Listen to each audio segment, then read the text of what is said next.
Good evening.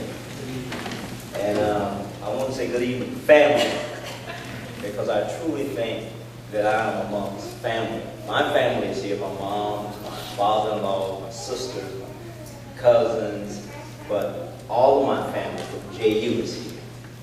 I didn't prepare a speech. I told myself I'm going to come up here, not going to get emotional, and I'm just going to say thank you and walk out. But after the talks that we have heard,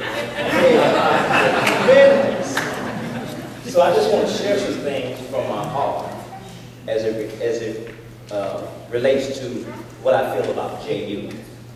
Because growing up in JU, I was talking to Pembroke earlier. I can remember when Artist Gilmore, Pembroke Burrow, Chip Dublin were playing for the national championship. I can remember being in my living room with a sock in my hand as the basketball, shooting into a lampshade. But those are the things I remember. And it's an honor to be in the Hall of Fame with guys like Artist and Dee Brown and true gifted athletes. You know, I was gifted. But as the word said, when Jesus ascended into heaven, he left gifts unto me. And I was gifted. I'm sorry, I'm used to getting paid to speak all the time. And so I was gifted with this natural ability of hand-eye coordination. And with that hand-eye coordination, I utilized that on the basketball court. When I was coming through Bishop Kenny, I thought I was the hottest thing since sliced bread. Scoring in the state tournament 30 points a game, but not getting any recognition. None whatsoever. No colleges were called. I was going to some junior colleges, some of the Ivy League schools, but I wanted to go to JU. And for whatever reason, someone called and said, Roulhac, we want you to attend Jackson University. President Kenny was at the banquet, sitting next to me. And as I understand now, some things work behind the scenes when it's your family, and it's sometimes not what you know, but who you know that support you. I was competitive. I was very competitive. If you looked at me on the basketball court, and many of you guys do, about 80 pounds lighter, 10 steps quicker, way back there. You may have looked at me as a short guy, but I looked at it in a different fashion. I was quick enough that if you came on me, I went around you. I was good enough on the outside shot, not a three-point, because back then we didn't have a three-point shot. I could shoot. So if you laid off me, I would shoot. If you came on me, I would go around you. So you didn't know how to play me. So I used what was viewed as a disadvantage as my advantage.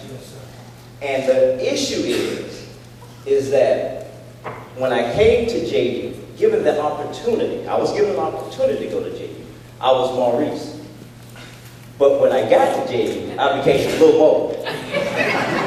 And that Little Mo embodied a phenomenon like the Butlers of the United States, the Villanovas of the United States. People viewed as undersized, underprivileged, not as good, but that's what people viewed you.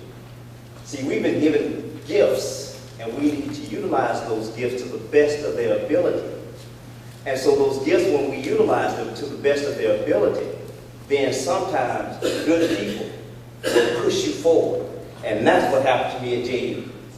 I came to JU competitive, and they were just as competitive as I was, both academically and athletically. So as I excelled, they pushed me forward.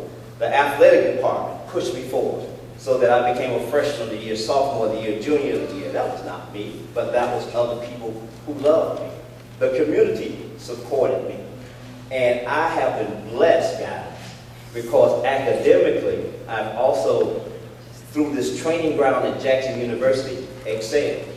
And those fundamentals that I've learned here, I have utilized in my life. But that competitive nature stayed with me. My 14-year-old child, Sydney Roulhac, gave me some good insight. She said to her 13-year-old younger sister, instead of don't touch me, don't touch me, don't touch me, she gave her some good information. She said, Courtney, you don't compete with others. You compete against yourself. And when you compete against yourself, you can be the best you can be. And I tell you, that has happened to me in my life. And when I've utilized every part of my natural ability, the Word says, I'm going to the Bible, you guys. The Word says, now to him who is able to do exceeding abundantly above all you can ask or think. I would never have thought of this. But it's according to the power that lives in you. And we utilize all the power we have, all the natural talent, all the ability that we've given. There, God will move through some people. Those people for me have been Jacksonville University. And they have done and helped me do some things exceeding and abundantly above anything I can ask. And I'm a manifestation of that today because I'm in the Hall of Fame.